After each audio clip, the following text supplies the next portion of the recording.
আসসালামু আলাইকুম।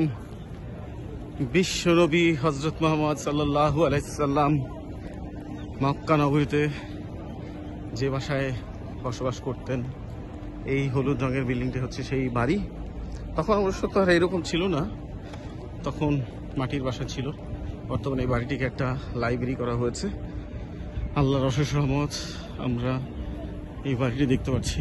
দেখুন, বিশ্বজাহানের নেতা চাইলেই তিনি রাজপ্রাসাদে থাকতে পারতেন, কিন্তু ছোট্ট একটা বাড়িতে হযরত মুহাম্মদ সাল্লাল্লাহু আলাইহি ওয়াসাল্লাম বসবাস করতেন।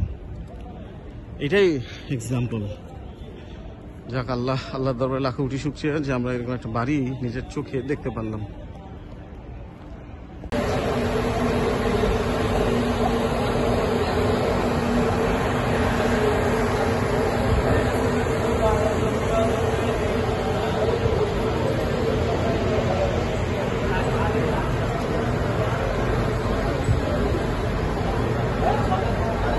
এই টাকা বাংলাদেশে উড়ায় সবাই, না?